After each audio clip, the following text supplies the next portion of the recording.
Welcome to the Culver Chamber of Commerce Candidate Forum. I'm Bill Ryder, the Chamber Board Chair for 2014, and I'll be your moderator today. I want to thank the candidates. Cooper, thank you for your time and your commitment to the city. Appreciate that. And I want to thank board members for showing up at 7:30 this morning. So we know that's a big hurdle for all of us. Appreciate everyone being here. This forum is being videotaped and will be available for public viewing on the Chamber's website, which is culvercitychamber.com, culvercitychamber.com, culvercitychamber.com. Safe return. Okay, each candidate will deliver a 1-minute opening statement. I'll then ask 5 questions. The questions were formulated by the Culver Political Action Committee. 2 of the questions were sent to the candidates on Tuesday, and the other 3 were not revealed in advance. All candidates will be asked the same questions in the same order, and will be allowed 3 minutes to respond to each. Candidates will also had received a list of questions with approve or disapprove, which I believe we handed out the spreadsheet on their responses to that. Their responses to the candidates will also be allowed 3 minutes at the end to elaborate on those questions should they like to do so. Then they'll be given a 1-minute closing statement. So they each have 20 minutes to the discussion.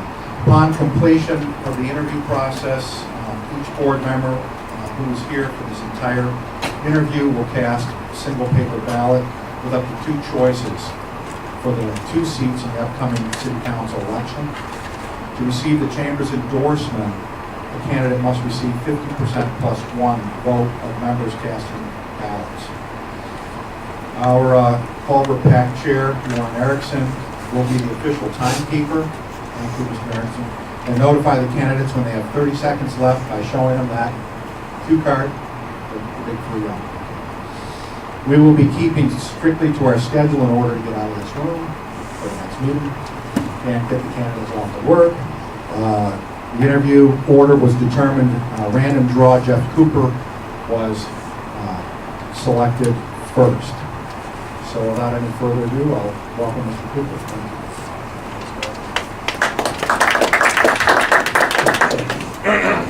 Good morning, everyone. Thanks for inviting me here this morning. My name is Jeff Cooper, Mayor of the City of Culver City, and today candidate for City Council of Culver City. I really appreciate the Chamber of Commerce for hosting this event, and specifically to the board here today, and congratulations to new board chair, Bill Ryder. You know, 4 years ago when I asked for your support, I talked about the future, and what people would say about Culver City in 20 years, and what we need to do to create a plan that would keep Culver City on firm financial footing and move us toward the more environmentally sensitive practices as a city and as individuals, and above all, protect our neighborhoods. I'm proud to say my first 4 years on council have put our city on a great track towards the future. Together with my colleagues on the council, we've ushered in a new era of transportation in Culver City and all of Los Angeles with the new Expo Station, which connects us to alternative forms of transportation and gets us out of our cars. 4 years ago, I talked about city council, which we can be proud of. And it sounds like my minute is up, so I'm going to jump right into questions. Thank you. Mr. Cooper, in your opinion, what does the city need to do to implement aggressive economic development?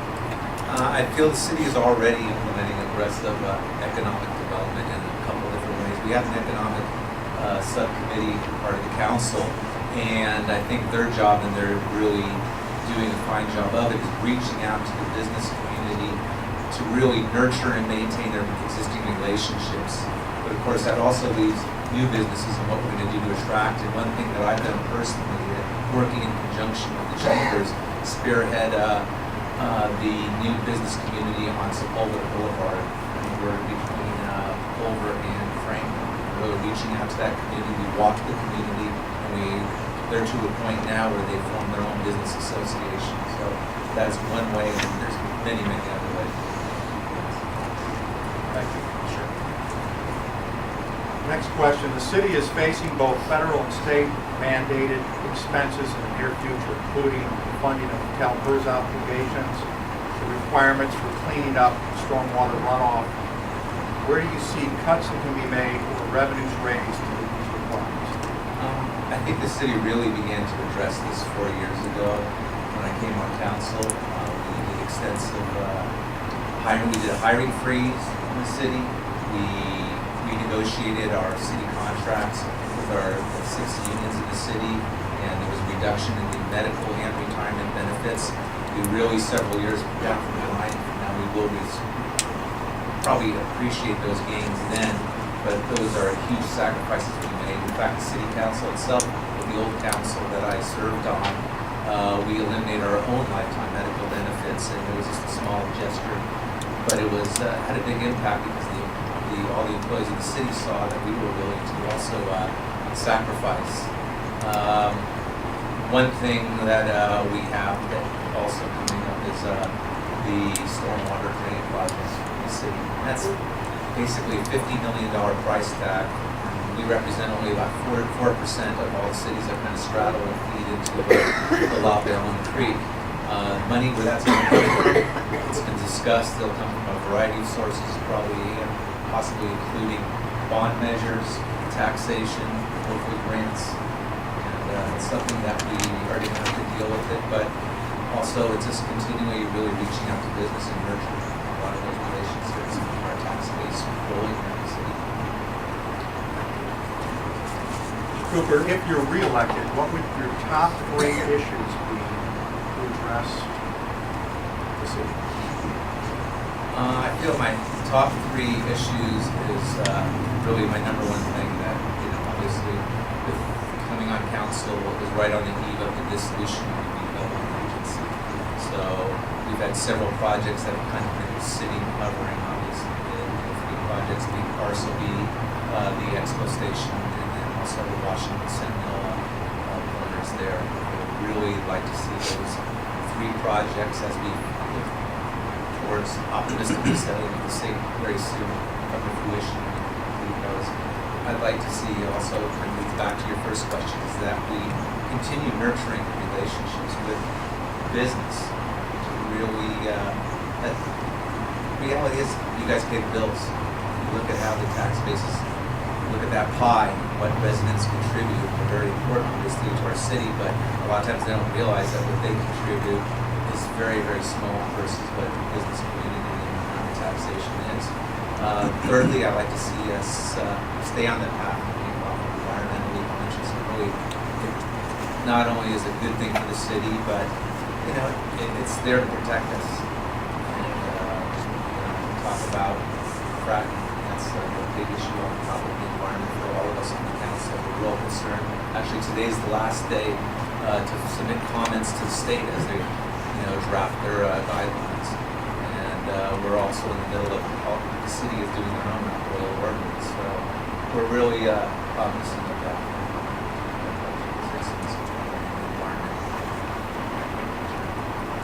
What is your position on combining elections with the state? I'm against it, flat out. I'll tell you that right now. I think it works fine in some cities. I don't think it works well in Culver City.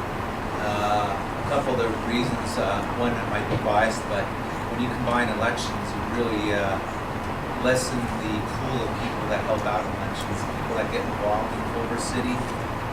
As we work on campaigns, there's far and few people that limited incomes that help out that donate to campaigns. So the point being is if you had a campaign that had 12 candidates, 2 separate Board of Education and City Council, the amount of people that would be walking our city would be very, very thin on each campaign. That's number one. Number 2, I think that historically, the way it's been set up on the city, it works fine. It really gives some definition and separation to the City Council and to the board. I just feel that, hey, it gives a stage to the Board of Education. We're running in November, and then in April for the City Council members. And it's important that those 2 bodies kind of stand out and differentiate themselves. And I think sometimes by combining that, it dilutes. And the fifth question is, how can the city lessen its reliance on sales tax, which currently accounts for 30% of the revenue?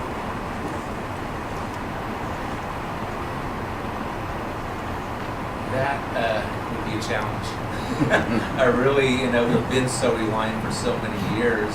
I don't know if I really see the need to lessen our reliance on sales tax. Frankly, I think it's been really a great source. We've got great contributors to our tax base. Why I don't see why we would really want to lessen it. And just look at our city and go back to where would our city really be getting money from? Definitely won't be from property taxes. As a lot of people know, as you look at property taxes for individuals in most cities, on the west side, they get 24 cents on the dollar for property taxes. Culver City is getting, I think, roughly about 11.5 cents on the dollar. So that really puts us at a disadvantage, and that's one of the reasons that we are so dependent on sales taxes. Then last but not least, we sent out 6 questions with a response for approve or disapprove, and let me review them real quickly. They were a local living wage ordinance, 1, city financing of affordable housing from the general fund was number 2, local city legislation on fracking was 3rd, a local ban on smoking in multifamily units was 4th, a local gun control ordinance was 5. A local ban on styrofoam containers was 6, I guess it was 7. And a local rent control ordinance, all of which were positioned to disapprove with the exception of 1, which was styrofoam and plastic. Well, I couldn't know I disapproved of it unless I made a mistake. Maybe we made a mistake. Yeah. Should we change? Yes, and actually the one that I it's actually fracking. I did want to, disapprove that also as a local legislation, which might be contradictory to what I just said. So maybe I can just kind of elaborate on that a bit. And that goes back to, hey, we're really optimistic and hopeful that the state will have some guidelines. They passed, the governor signed the Pavley bill, which was pretty much a watered down bill, no pun intended.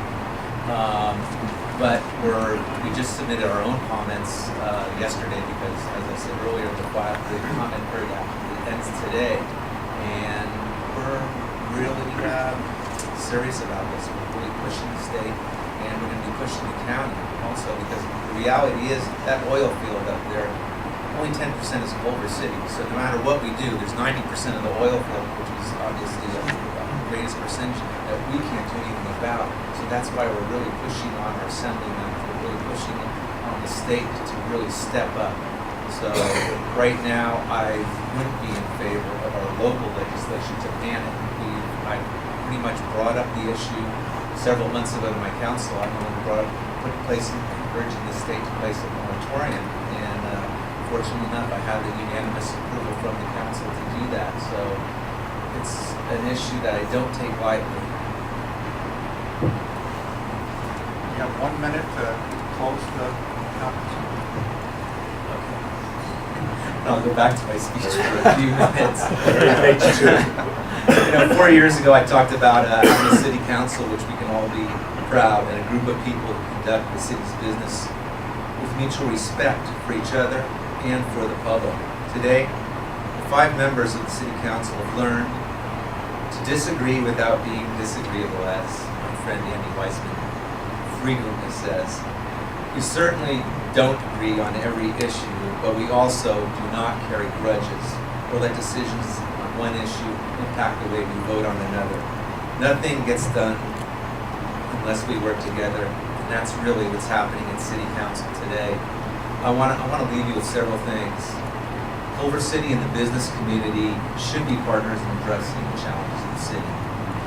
Culver City wants to tap into the knowledge and expertise of the business community. Culver City values its business community. I look forward to working with all of you, business owner or resident of our community. Your voices will be heard in Culver City, and the whole point is we want to make Culver City a best it can always be.